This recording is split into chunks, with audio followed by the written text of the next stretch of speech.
A wealthy woman's hand connects with a stranger's face in a crowded supermarket. The sound echoes through the aisles. Everyone freezes. She doesn't know it yet, but this single moment of cruelty will unravel her entire world. Because the man she just humiliated, he's no ordinary beggar. Before we dive into this story of karma and consequences, hit that subscribe button and turn on notifications. You won't believe how this unfolds. And stick around until the end, because what happens to her will leave you speechless. Now, let's begin. I need to tell you about Alora Harlow. If you lived in the city back then, you probably knew her name. She was everywhere. Billboards, business magazines, charity galas. Alora owned Harlow Properties, one of the biggest real estate firms downtown. She had the penthouse, the silver Mercedes, the designer everything. At 42, she'd built an empire from nothing, and she made sure everyone knew it. But here's the thing about Alora. Success had turned her into someone cold. Someone who believed her bank account determined her worth. And everyone else's, too. Her assistant trembled when she walked by. Waiters dreaded serving her table. She'd fire people over the smallest mistakes, and never once said thank you to anyone she considered beneath her. That Saturday afternoon started like any other for Alora. She was shopping at Greenfield Market, this upscale grocery store where organic apples cost more than a regular person's lunch.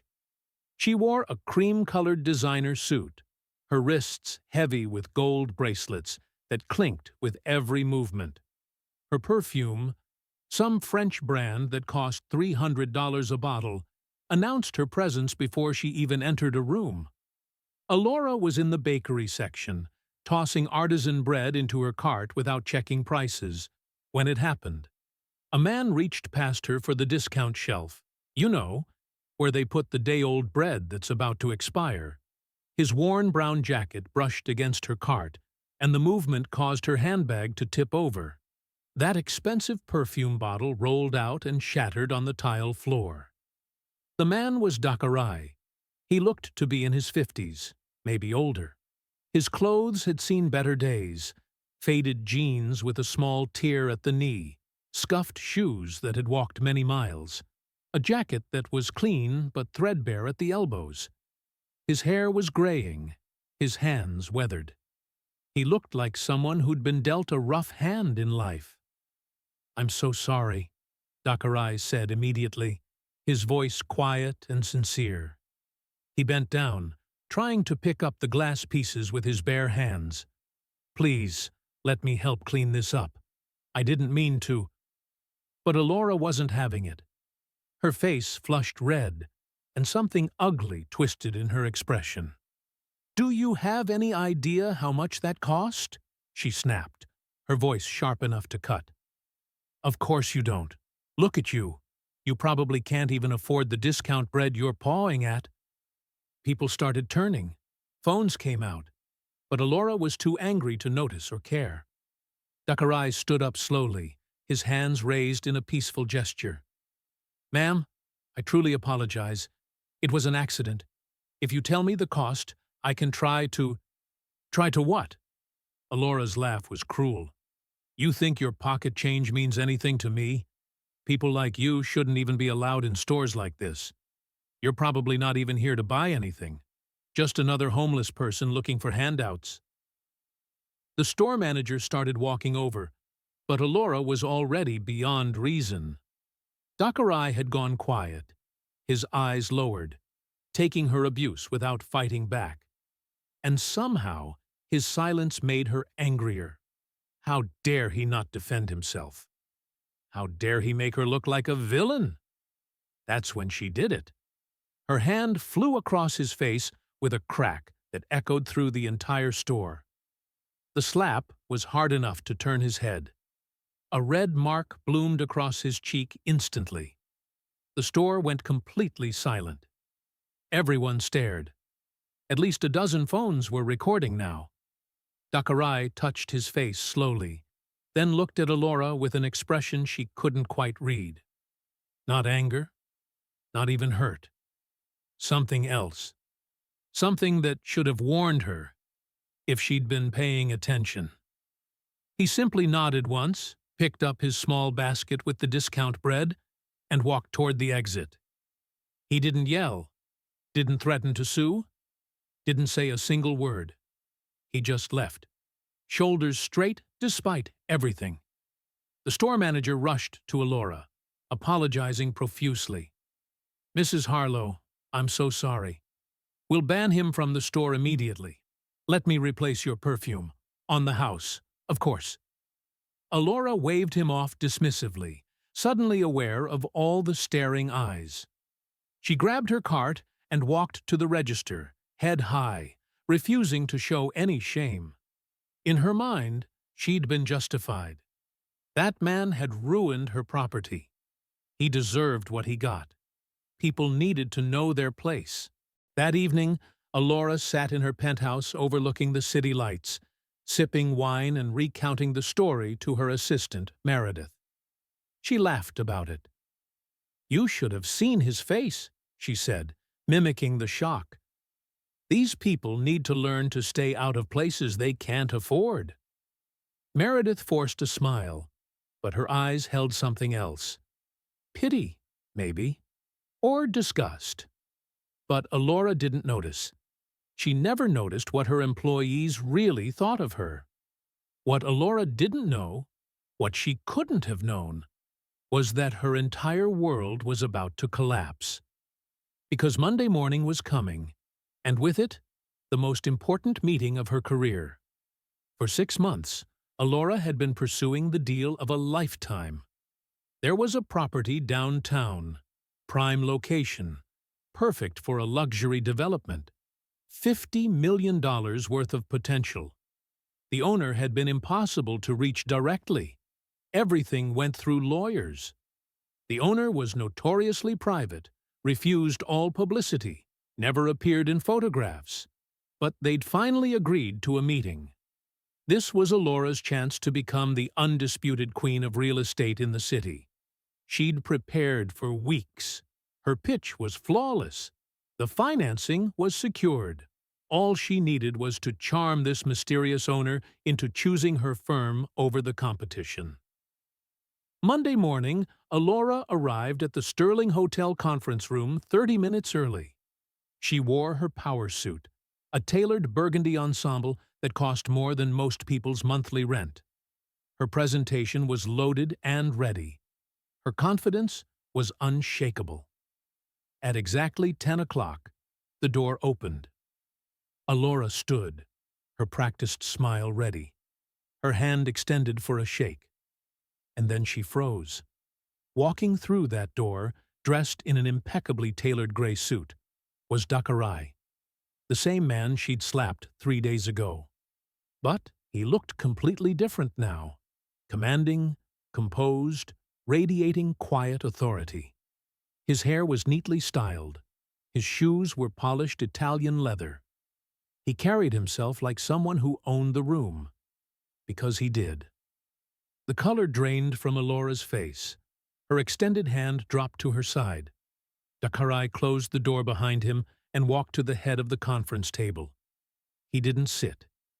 He just stood there, looking at her with those same calm eyes from the supermarket. "Mrs. Harlow," he said, his voice professional and measured, "I believe we've met before." Alora's mouth opened and closed like a fish. No sound came out. Her mind was racing, trying to understand, trying to find an explanation that made sense. "Allow me to properly introduce myself," Dakarai continued.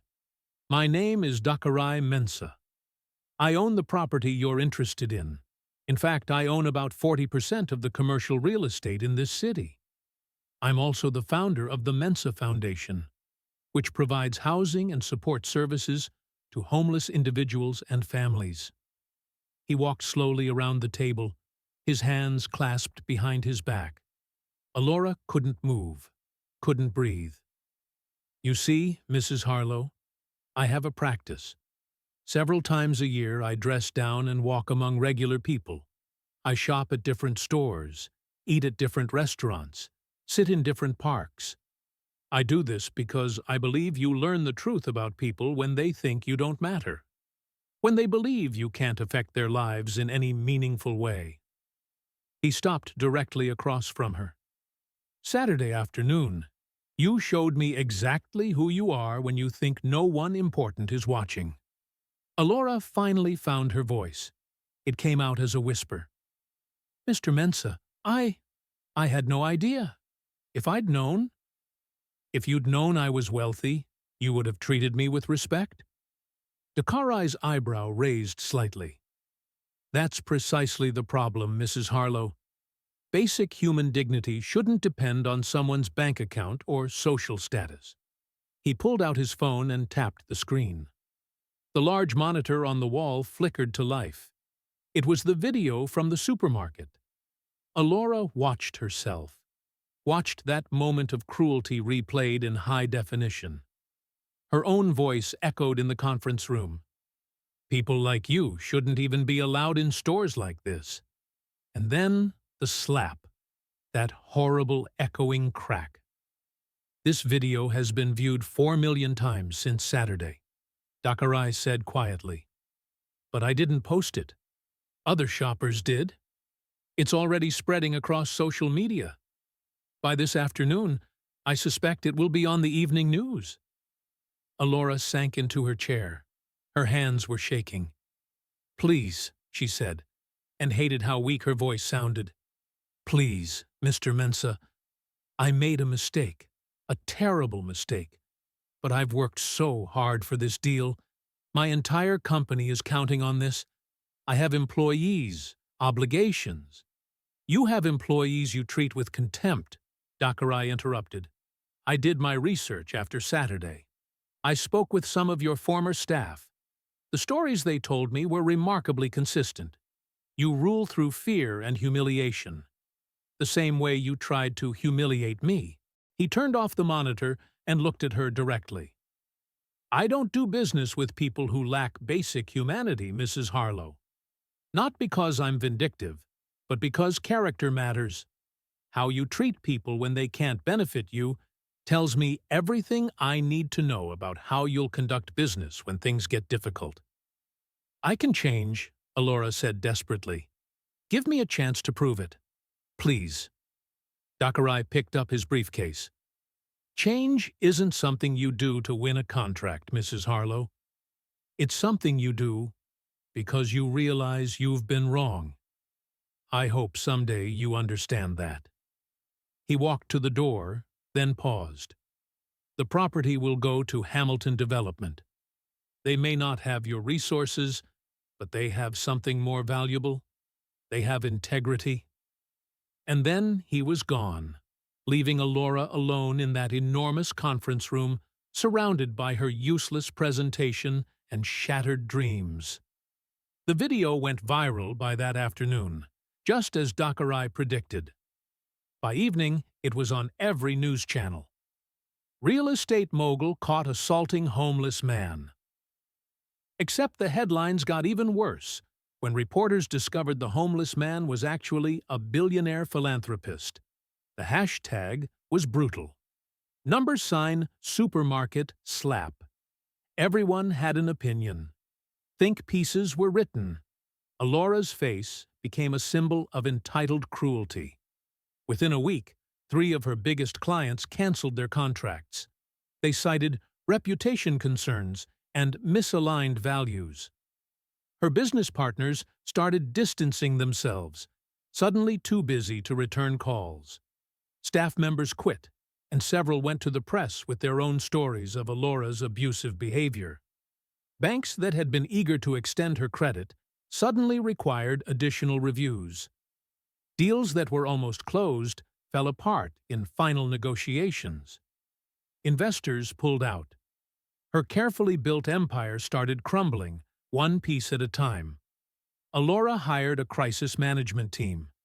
They advised a public apology. She recorded a video, reading from a script about how she'd been having a bad day, and her actions didn't reflect her true character. The internet ripped it apart. You don't slap someone because you're having a bad day. And if that wasn't her true character, then she was an incredibly good actress for all those years of terrible behavior. 2 months later, Alora had to sell the penthouse. The mortgage was too much without the steady flow of new deals. She moved into a modest two-bedroom apartment in a neighborhood she'd never have considered before. Her Mercedes was replaced with a practical sedan. The designer clothes stayed in her closet, unworn, because she had nowhere important to go anymore. Harlow Properties didn't completely dissolve, but it was a shadow of what it had been. Alora had to let most of her staff go. She ended up working as a junior agent at Morrison Realty, one of her former competitors. The bitter irony? Her supervisor was Meredith, her former assistant, who'd gotten a better job after quitting. Every morning, Alora had to swallow her pride and take direction from someone who used to bring her coffee. Every sale she made went mostly to someone else's commission. She attended open houses in neighborhoods she used to dismiss. She smiled at clients who would never have given her a second glance before. The humiliation was constant and crushing. But here's what started to happen. Slowly, painfully, Alora began to see the world differently. She noticed the security guard who held the door at Morrison Realty, learned his name was Frank, learned he was putting 3 kids through college. She started saying good morning to the cleaning staff. She remembered what it felt like to be dismissed, to be treated as less than human, and she couldn't do that to others anymore. 6 months after the slap, Alora started volunteering at a homeless shelter on Saturday mornings. Not for publicity. She made sure no cameras were there. She just showed up, put on an apron, and served meals. She listened to stories from people who'd lost everything through circumstances they couldn't control. People who weren't so different from her, really. Just a few bad breaks, a few wrong turns.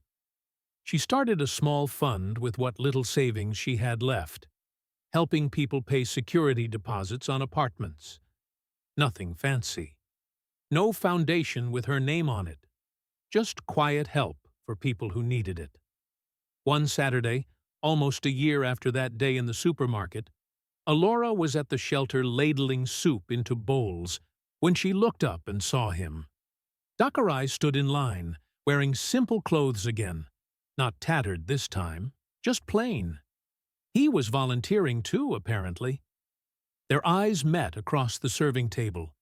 Alora's hands shook, but she didn't stop serving. When Dakarai reached her spot in the line, she looked him directly in the eye. "I'm sorry," she said simply. "I was wrong. I was cruel and arrogant and wrong.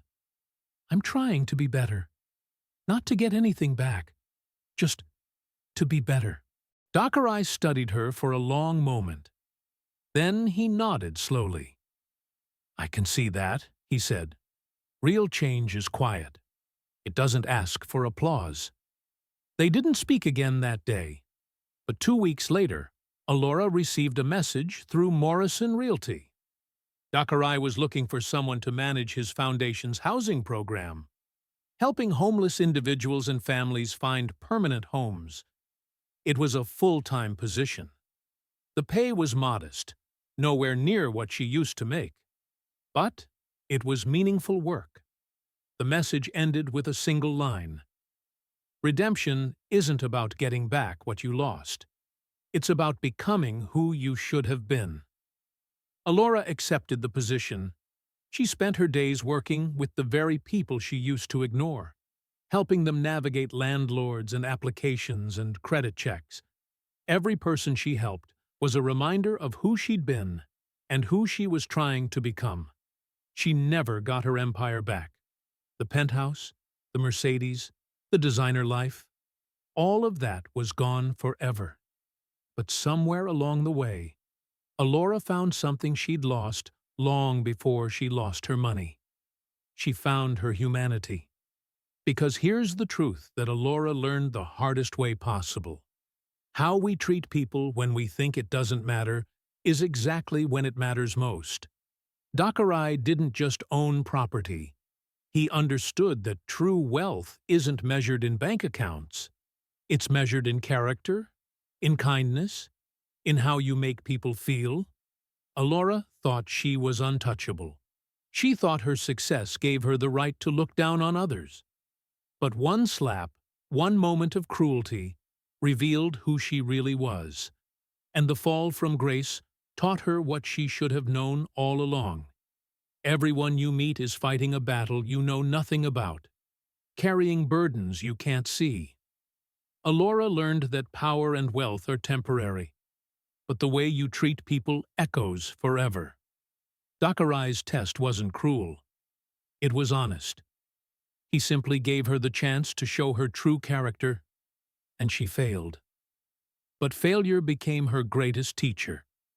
If this story moved you, smash that like button and share it with someone who needs to hear this message. Subscribe for more powerful stories that remind us what really matters. And remember, choose kindness, always. Because you never know who you're really dealing with, and more importantly, you never know who you might become if you let cruelty win. See you in the next one.